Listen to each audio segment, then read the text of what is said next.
Jumping In on Manx Radio. With Howard and Chris Kane. Hello. Good evening. And welcome.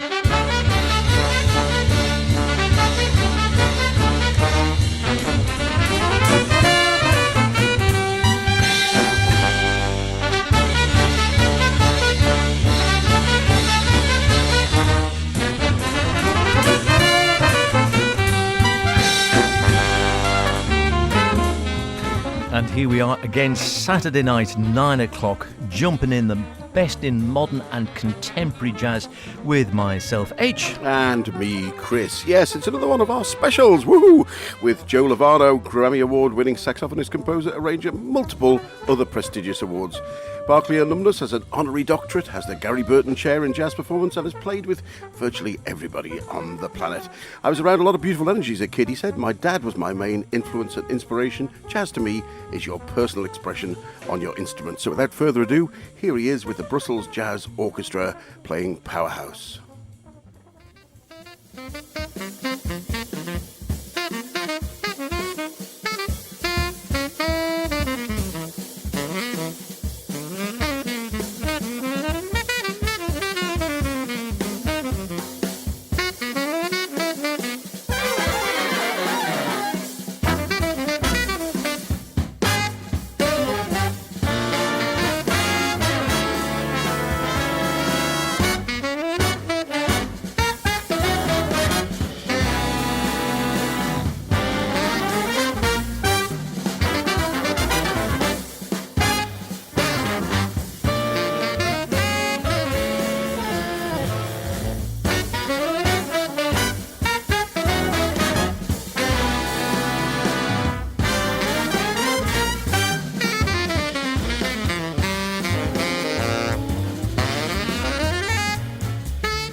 Yeah, fantastic stuff.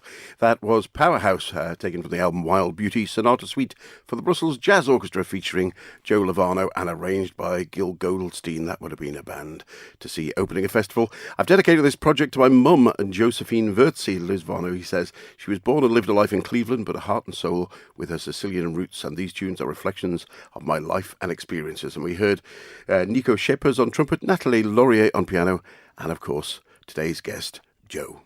Marvellous stuff, and you can't go wrong with a bit of Natalie Laurier on the piano. Wonderful stuff indeed. It is Jumping In, and it is our special with the tenor titan, who is Joe Lovano. We had the great pleasure of having a chat with Joe earlier on this year when we were still in lockdown. He was over in New York side. We were on the Isle of Man side. A pretty good Zoom link. A lovely chap as well, despite some slight problems we had with time differences because it just changed that day. However, we caught up. He was on really good fettle. We had a great long chat about his life, his music, his new album, Garden of Expression, where he's sort of going for a different direction again with his trio. But we started out chatting about just how lockdown had affected some of the great performance spaces for jazz. One of the major clubs that didn't survive is the Jazz Standard. Yeah. If you remember that club, which we were really sad to see go. Right at this point, the Village Vanguard and the Birdland and the Blue Note, those three major clubs are still surviving somehow. But they're doing some live streams. But there's been a lot of benefits and fundraising going on. So we're just hoping for the best that when we can gather again and really play for a room full of people. I'm not sure how long that's going to take, to unravel at this point. Sure. I mean, for me, my next gig, and it's with the Trio Tapestry, is at the Newport Jazz Festival, August 1st. And we're hoping that that's going to happen. But that's kind of up in the air. Also, right now, if it's not totally canceled, it's confirmed, but we'll have to see. We got to let it play out, We keep With our fingers crossed. All these variants coming in. Yeah, there's all these things going on, and I'm not sure about the international touring schedule, like how it could come back right now, like it was. 2019 for me was an amazing year of touring with the trio Tapestry. We came to Europe like 2 or 3 times, and we recorded the Garden of Expression in November of 2019 in Lugano, which was just after you'd played for the London Jazz Festival. I think we saw that gig. That's right. Yeah, it was during that tour, Yeah. And so happy that was scheduled, and then we couldn't mix or do anything right when we recorded. So Manfred Eicher, he did the post-production when he could, like after things unraveled enough for him to go and do the mixing and mastering. And I'm really happy that this recording was able to be documented and finished to be released this year.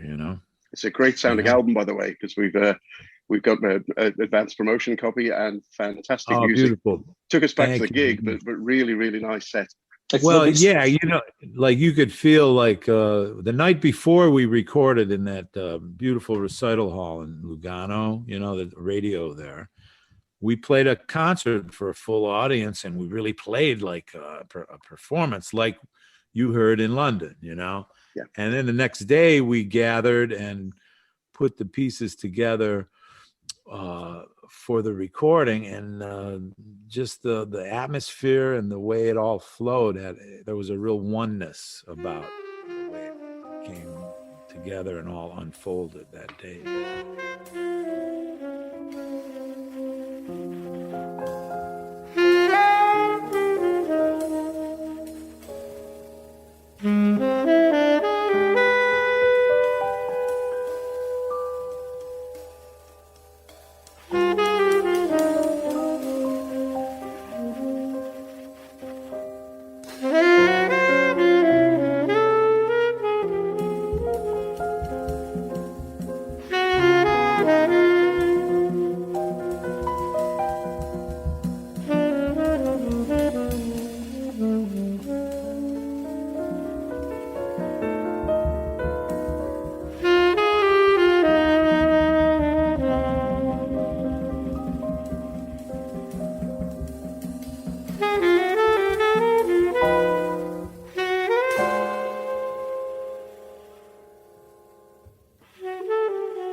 So tell us about the move to ECM, because you've been with Blue Note for what, 26 albums or something. People might have known you with obviously with Paul and Bill before that on his label as well. But what brought about the change? Was it the musical change, or did you feel ready for a change, or were you heading in a different direction? Well, you know what? I signed with Blue Note in like 1991 or something, and I had 3 consecutive 7-record deals through those years, which was always amazing to me. You know, I mean, it just kept rolling and moving from one project to the next, working with Bruce Lundvall and projecting ideas and the different ensembles that I was playing with and putting together as a leader. You know, things just unfolded in a magical way with Bruce. And then Don Was came on the scene, and we, you know, carried on with him. But then when my last contract was up, I released, I think, Live at Newport with Hank Jones, George Mraz, and Louis Nash from a session that I had in the can. And that became my last release on Blue Note as a leader, you know. And I think it was just time to just take a breath and move into the next phase of recording.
I had always had a great relationship with Manfred, really from the early 80s, working with Paul Motion, you know, and Bill Frisell. The first recording with Manfred was 1981 with a quintet that also had Ed Schuler on bass. Oh, yeah. Psalm, I think. Yeah, Psalm, and Billy Drews, alto and tenor.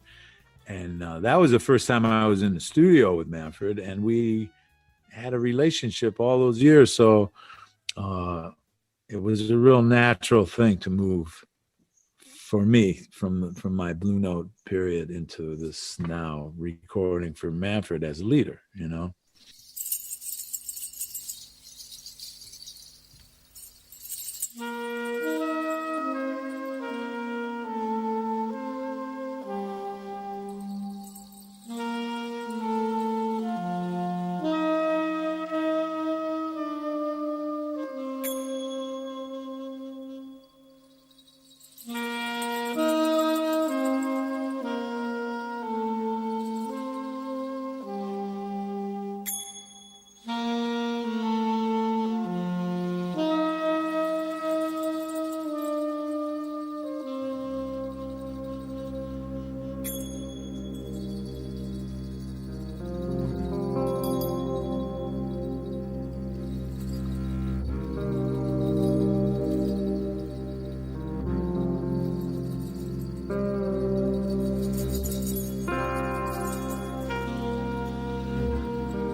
The sound, obviously, of Trio Tapestry, again, much more spacious. It's got what a lot of people might sort of say, that ECM sound, that much more spacious, more sort of romantic, a lot more about, as they all say in ECM, the sort of the silence is golden, as it were, that importance of the space in between the notes, almost quite different from a lot of the Blue Note releases. Well, I think Blue Note Records and Prestige and Atlantic, those labels, I mean, they all had a nightclub sound. It was like a nightclub sound on all of those dates, through the years. And I think ECM has had more of a recital hall sound, more of a concert venue sound, let's say, and that has been Manfred's kind of statement about the music. And now the ECM's in its 50th year, right? Yeah. 2019 was 50 years. Mm-hmm. So he really established himself really from the late 60s with a conception and an approach about that feeling, the airiness and the atmosphere of more of a recital hall sound, as opposed to the nightclub sound, So musically, there was quite a few of my releases on Blue Note musically that could have been an ECM release, within the music, the concepts of the music, So I feel it all as one in a certain way, because these days we play in more recital hall settings, outside of New York City or like Ronnie Scott's in London. There's some major clubs that we do play, of course, and it feels different than when you're playing in a beautiful kind of a recital venue. So, Manfred tries to capture that in a studio. Our first Trio Tapestry record was recorded at Sear Sound in Manhattan in a studio setting, which does not have a natural recital hall sound.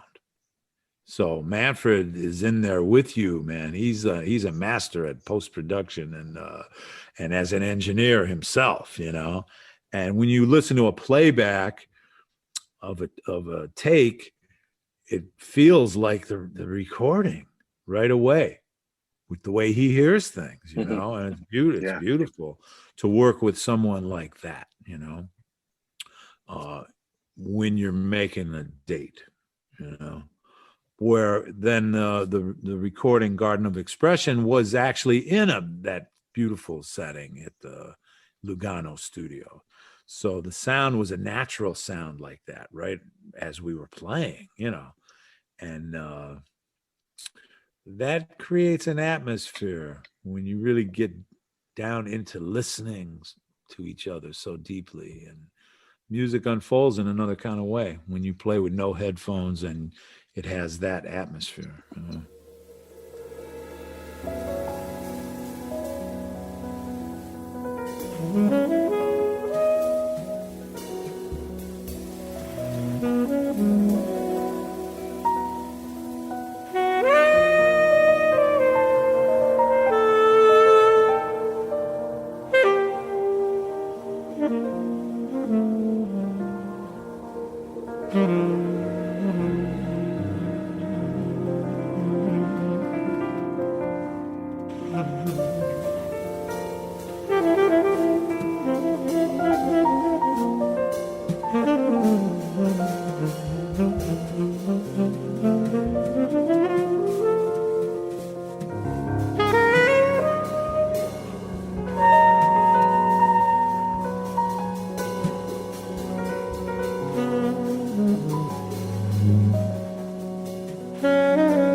it's such a blessing to live in the world of music, first of all, and to have experienced so many different settings and ensembles, and to work with some really masterful leaders through the years, Yes. Developing to a point where I started to really put my own groups together, and being a leader in my own right, definitely like starting out as a young player in my teens, growing up with my dad and the crowd he was around. It was more small group music as a kid, a lot of organ groups, in the 60s when I was a teenager, in my late teens, a lot of my dad's groups were organ trios, with saxophone, organ, drums, sometimes with a guitar player also. Most of the clubs during that period in the 60s, they didn't have pianos. There was only a handful of clubs that I remember growing up where there was a nice piano. Yeah. So you could drive up to the front door of any place, the corner tavern, and bring the organ in and turn any venue into a jazz club. And that's what was going on in the States, that they called the Chitlin Circuit. And, throughout the States, in Pittsburgh and Cleveland, where I'm from, and Detroit and Philadelphia, there were major venues that had nice pianos, but most of the local scenes were different, So I grew up in a real soulful music world as a kid, and then playing in some larger groups, saxophone sections. There was one friend of my dad who had a club, and he was a saxophone player and keyboard player, and he had a saxophone, like a super sax type group, with like 5 saxophones and a rhythm section. Yeah. And as a young cat, man, I came up going to all those rehearsals and playing all these great arrangements for a saxophone section, so I was learning from different experiences at that time.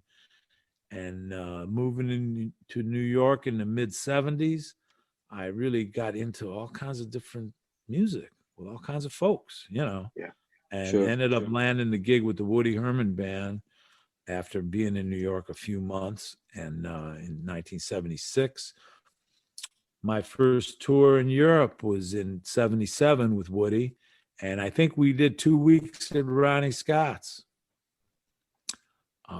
My first time in Europe, where, there was a music store, Rayman's Music. Yeah. It was an Oriental shop right near Ronnie's. Yeah. We know it. That's where I bought my first gongs, 1977. And since that time, that collecting instruments from around the world has been a real important part of my touring, trying to really vibrate on tonalities and feel the different wood flutes and instruments from around the world. And going to Rayman's Music, I got a few gongs, and I bought a Chinese musette, like the instrument Dewey Redman plays, an ornette. Did you try one of those peculiar harmonicas, what they call them, a show? The Chinese. I tried, I have a funny collection of a bunch of different instruments from my travels, and one is like that harp that you can harmonize on it a little bit and stuff. The hulu. And the shakuhachi, that flute again. That's something else. Shakuhachi from Japan. Got tabla and a talking drum from Rayman still as well. Yeah, so that for me was the beginning of really exploring a lot of music that I'm working on today.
an ensemble sound like that echoes some of my previous work, Universal Language and Viva Caruso, the street band, some ensemble music, So I've been writing and working on some ideas of putting things together with the trio kind of as its base, Oh, fantastic.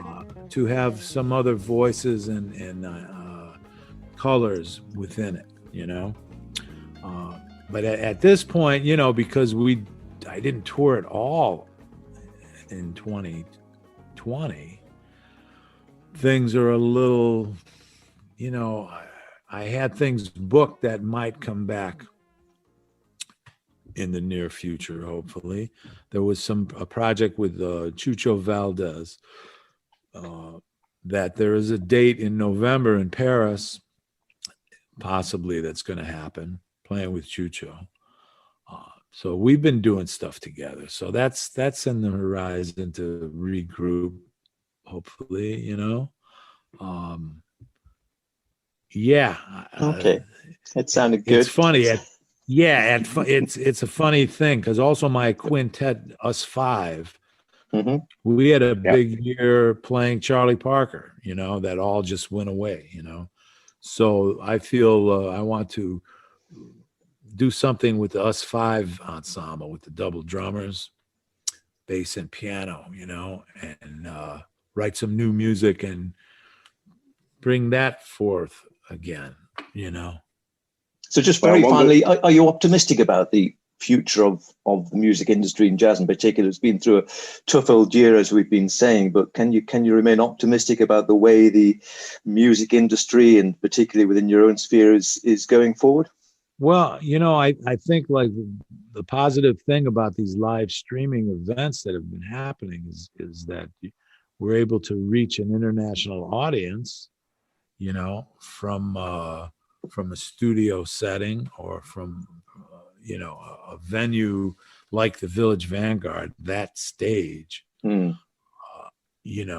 reach an international audience in that way, in that fashion, I think is going to carry on in the future, even when we are back on the road somehow, So I feel optimistic about that idea of putting a project together, documenting it, and having a release of some kind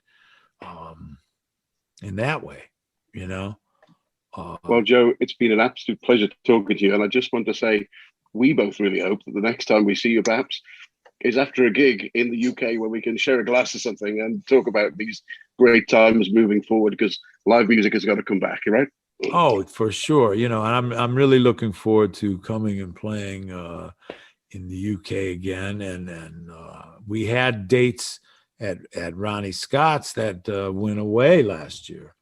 One of my first things that was canceled was a tour I was going to do with Enrico Rava, because we put out a recording together. Yeah, that was lovely. Yeah, fantastic.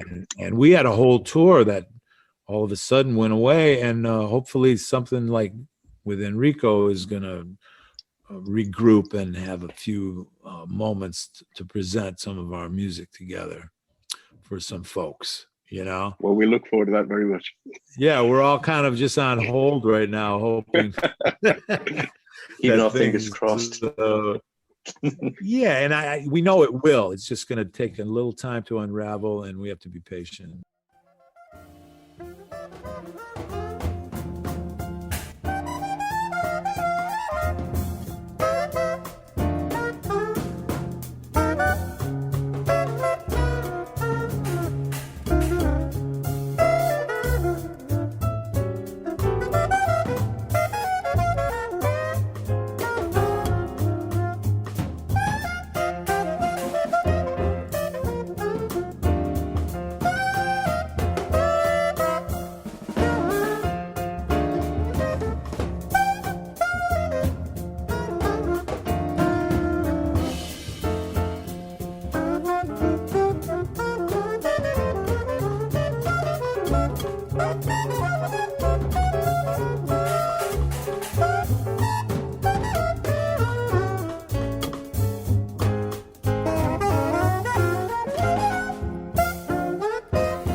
we know exactly what He you is- mean, Joe. He's gone there now. That was Dibango from Joe's 2009 folk art album, featuring Joe harmonising with himself on the Orlochrome. What's that, you might ask? A new instrument invented only in 1999, which looks pretty much like two adjoined soprano saxes, each with their own mouthpiece. You might argue, is there a need for such a horn when, if I remember correctly, Rassan Roland Kirk used to get as many as 3 or 4 full-sizes sax into his mouth at the Yeah, same certainly time? 3, easily. Yes.